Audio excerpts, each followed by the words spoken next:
तेजस्विनी भोंजाळ वलयांकितच्या या भागात तुम्हा सगळ्यांचं स्वागत करते।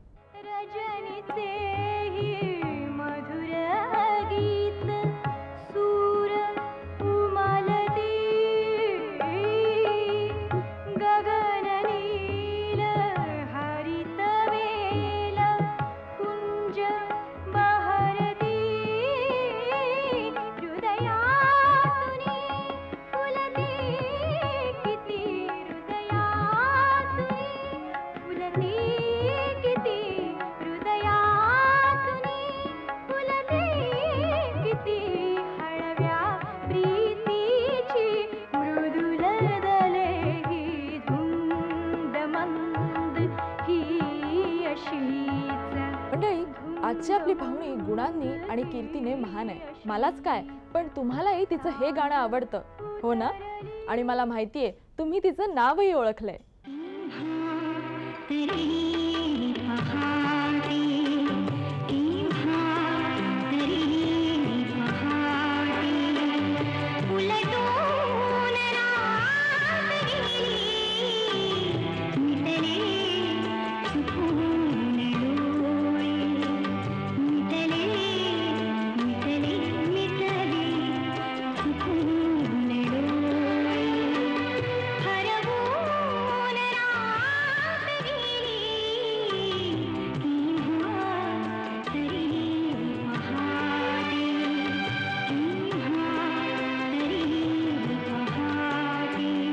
साक्षात कुसुमाग्रजांनी स्वरचंद्रिका असा ज्याचा उल्लेख केला तोच हा मंत्रमुग्ध करणारा स्वर आहे सुप्रसिद्ध गायिका पद्मजा फेणाणी यांचा। नमस्कार रसिको हो, गान तपस्वी पंडित जसराज पंडित रामनारायणजी यांची ही शिष्या म्हणजे गानरसिकांना मिळालेली दैवी भेटच म्हणायला हवी। या थोर गुरूंकडे त्यांनी शास्त्रीय संगीताची तालीम घेतली आहे। पण रसिक प्रेक्षकांसमोर त्यांनी सर्वात प्रथम गाणं गायलं ते इथेच दूरदर्शनच्या या पडद्यावर। आयुष्यातलं पहिलं करिअरचं गाणं म्हणजे मुंबई दूरदर्शनचाच तो कार्यक्रम होता। 1981 साली शब्दांच्या पलीकडले हा अतिशय लोकप्रिय असा कार्यक्रम होता। त्यातलं धुंद मंद ही अशीच हे शांताराम नांदगावकरांनी लिहिलेलं गीत आणि संगीत त्याला दिलं होतं अनिल अरुण यांनी, अनिल मोहिले यांनी दिलं होतं।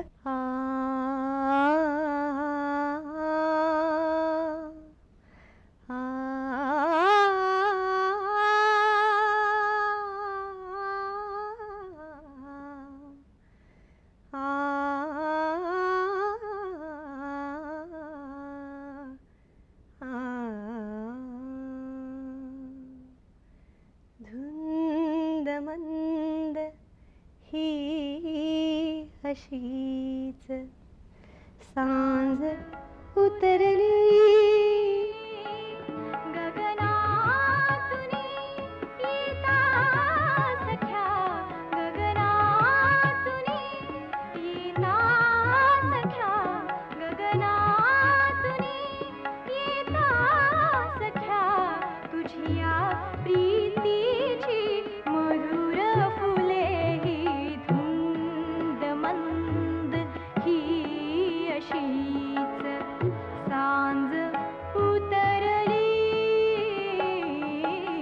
रसिको हो, कलाकारांमधले लखलखते हिरे जाणकारांसमोर आणण्याचं काम दूरदर्शनने नेहमीच केलंय। पद्मजा फेणाणी या गाण्यातल्या हिऱ्याची पारखही इथूनच झाली, तीही प्रत्यक्ष लता दीदींकडून। त्यांच्या पलीकडले लता दीदींनीही पाहिला योगायोगाने आणि त्यांनी अनिलला विचारलं म्युझिक डायरेक्टरना की ही मुलगी कोण, कारण हिने सगळा कार्यक्रम खाऊन टाकला आणि मला ह्या मुलीकडनं गाऊन घ्यायचे। निवडुंग या पहिल्याच चित्रपटाने पद्मजाजींना आपले गुण सिद्ध करण्याची संधी दिली। तीही पंडित हृदयनाथ मंगेशकर यांच्या संगीत रचनांसाठी. हा अनुभव अर्थातच त्यांच्यासाठी खास होता.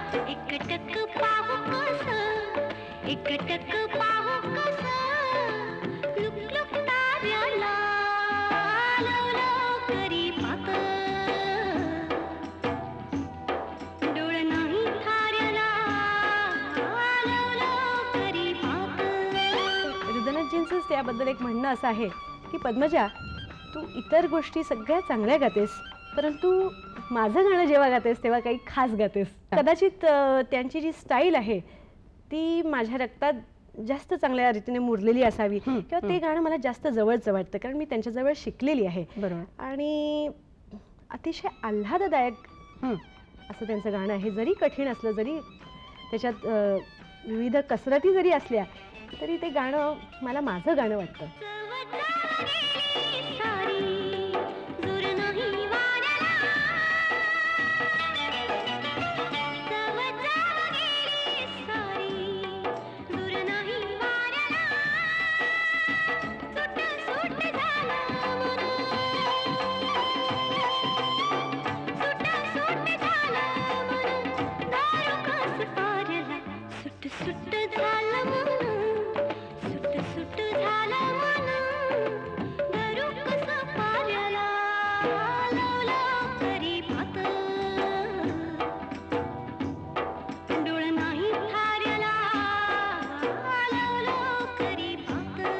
रसिको, तुम्हा आम्हाला या आवाजाची गोडी या गाण्यामुळे कळली, पण पद्मजाजींना आणि त्यांच्या कुटुंबियांना याची ओळख कशी काय झाली बरं? घरी सगळेच म्हणजे सांगायचे की तू चांगली गाते, पण आपलं तो बाब्या असं प्रत्येकाला वाटत असल्यामुळे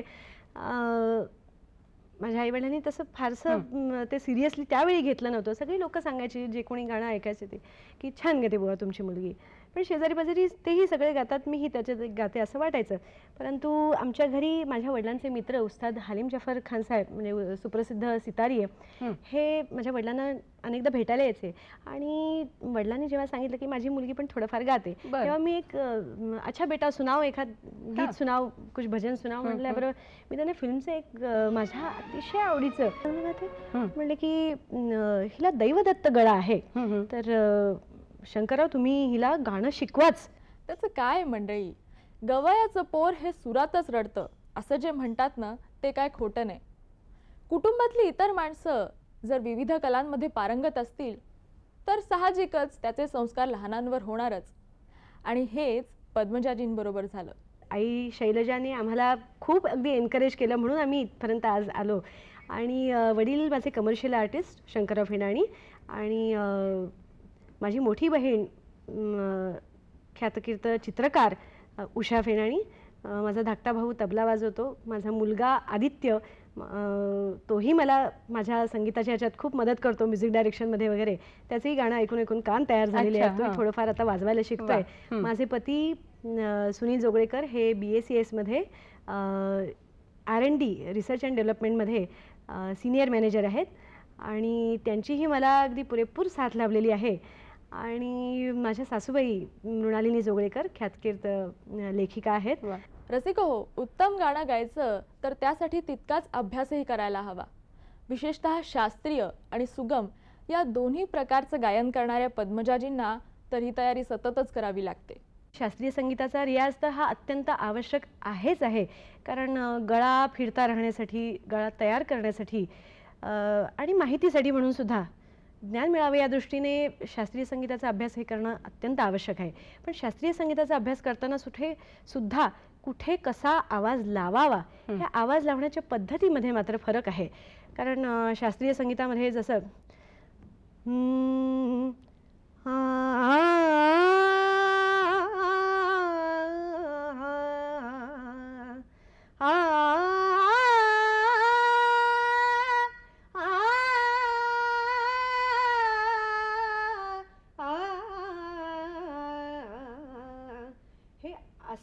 आवाजाला पूर्ण फोर्स देऊन, पूर्ण ताकद देऊन आपल्याला प्रत्येक सूर लावावा लागतो.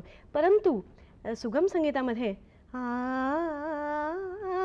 सॉफ्टनेस येतो लगेच त्याच्यामध्ये. शास्त्रीय संगीतात थोडा हेवी आवाज असतो आणि सा लावताना वगैरे मोकळा वरती षड्ज गंधार हे मोकळेपणाने लावले तर जास्त कानाला चांगले लागतात.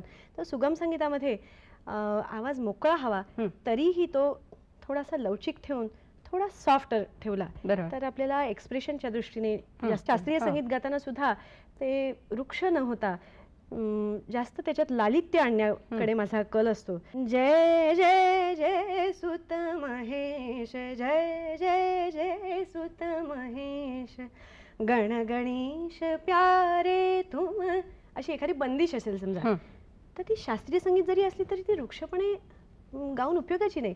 त्याच्यात जर आपण सुगम संगीताचं लालित्य आणलं, गण गणेश प्यारे तुम, गण गणेश प्यारे तुम, जय जय जय सुत महेश.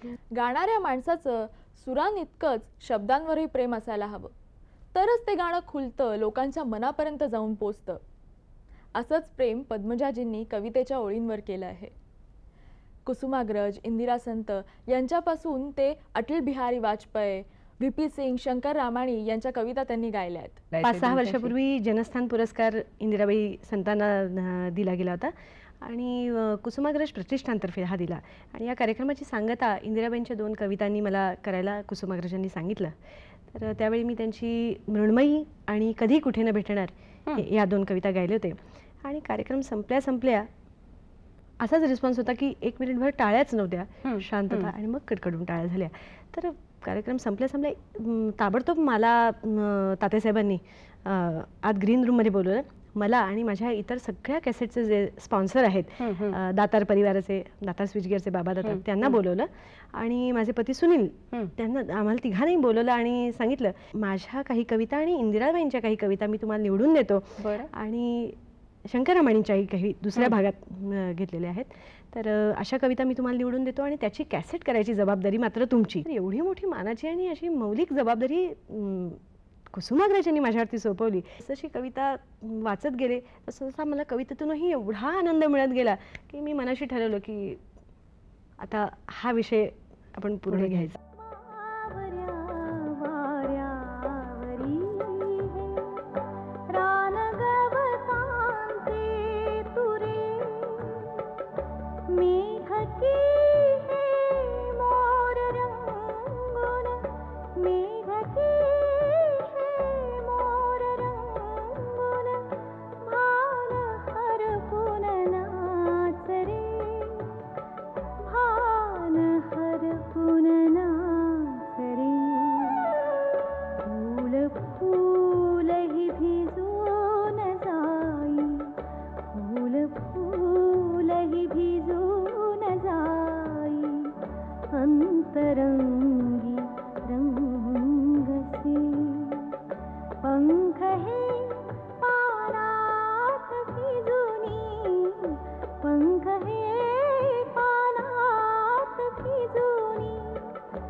मंडळी, जेव्हा अटलजींच्या कविता पद्मजाजींनी गाऊन दाखवल्या तेव्हा अटलजींनी दिलेली प्रतिक्रिया अगदी बोलकी होती. ऐकायची आहे तुम्हाला?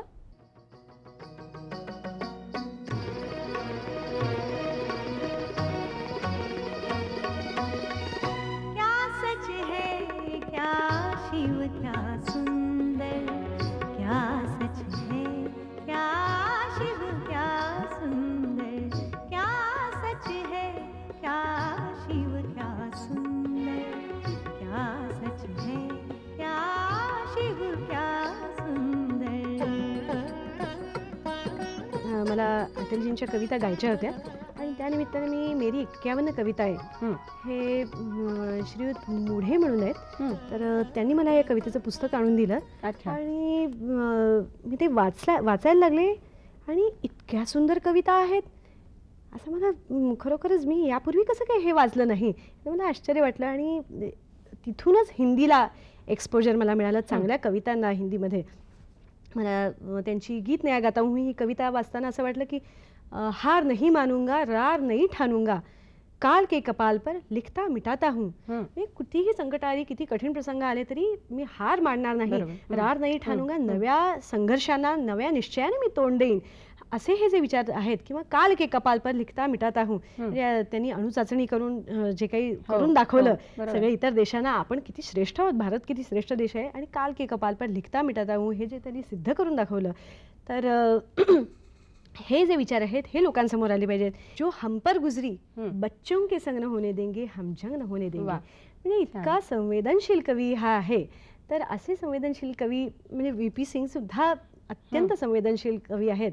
तर अशा दोन्ही कवींचं गायला जेव्हा त्यांच्या कविता माझ्या हातात आल्या तेव्हा मी म्हटलं, अरे इतकं चांगलं काव्य असताना आपण हे का गाऊ नये. बरोबर. आणि त्याला चालीही मला सुचत गेल्या. गाणं माझं ऐकलं अटलजींनी तेव्हा त्याच्या आधी ते म्हणाले की मेरी कविता तो कोई गा ही नहीं सकता क्योंकि वो मुक्छन में है, अच्छा, विदाउट मीटर है. बरोबर. तर मी म्हटलं मैंने तो कोशिश की है. अच्छा तो गाकर सुनाई म्हणाले. त्यांच्या समोर बसून असं गाऊन दाखवलं. आणि त्यावेळेला मात्र ते पंतप्रधान नव्हते, ते फक्त खासदार होते. बरोबर.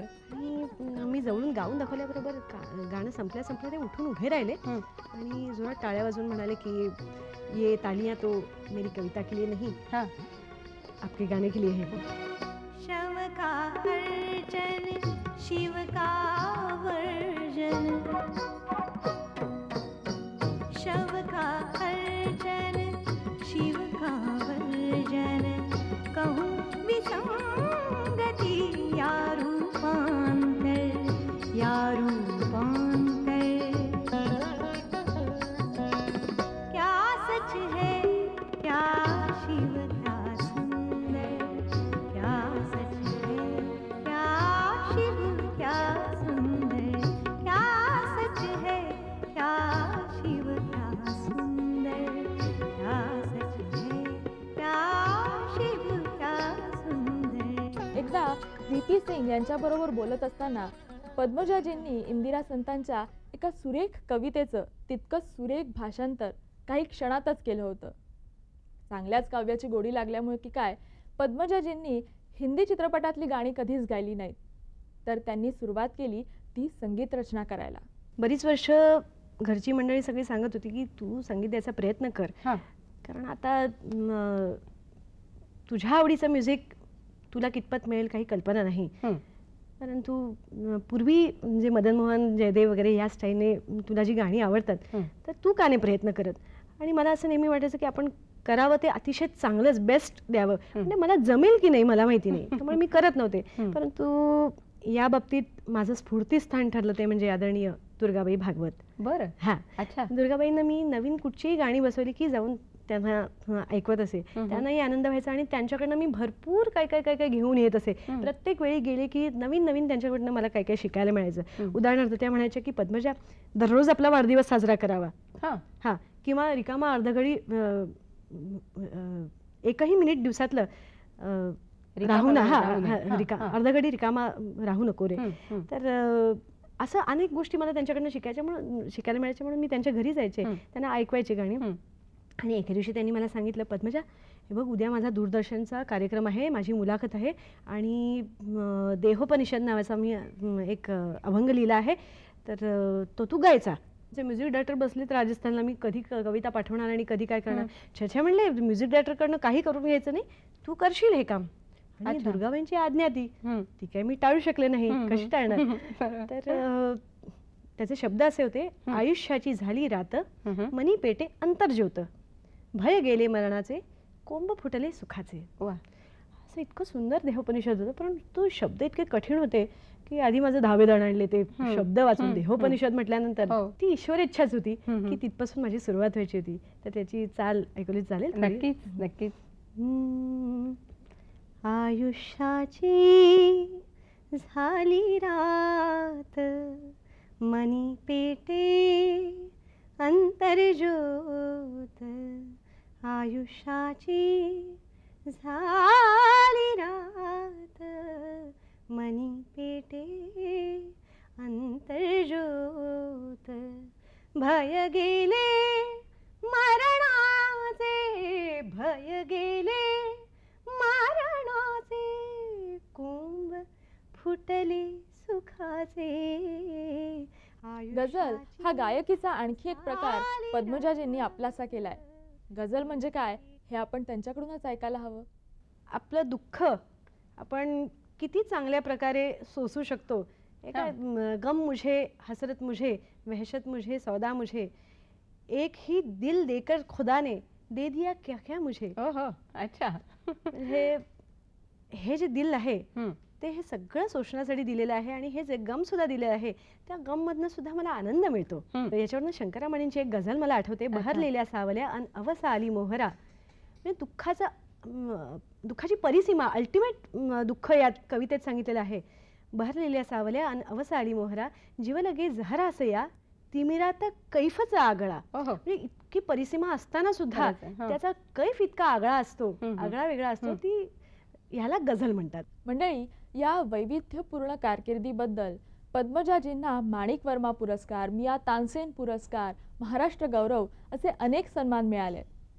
पण खरं तर मंडळी, एखाद्या कलाकारासाठी सर्वात मोठा पुरस्कार म्हणजे त्याच्या चाहत्यांनी त्याला दिलेली दाद. हिंदी उर्दू जेव्हा ऑडियन्स असतो तेव्हा जोरात जोरात अगदी बोंबाबोंब करून लोक अगदी वाह देत असतात. मराठीमध्ये सुद्धा अनेकदा असा रिस्पॉन्स असतो किंवा गाणं चालू असताना वाहवा चालू असते आणि गाणं संपल्यानंतर जोरदार टाळ्या असतात. पूर्वी मी जेव्हा सोफायला मायक्रोबायोलॉजी घेऊन शिकत होते त्यावेळी मी महालक्ष्मीला जायचे. त्यावेळी मी देवीसमोर श्लोक म्हणायचे, स्तोत्र म्हणायचे. तर तेव्हा एकदा एका बाईने, साऊथ इंडियन बाईने ते माझा श्लोक ऐकला आणि मला म्हणाले, ये हमको इतना अच्छा लगता है तो भगवान को कितना अच्छा लगेगा. रसिका हो, जेव्हा पद्मजाजींचा आवाज लता दीदींनी ऐकला तेव्हा त्यांनी माझी भविष्याची आशा असे उद्गार काढले.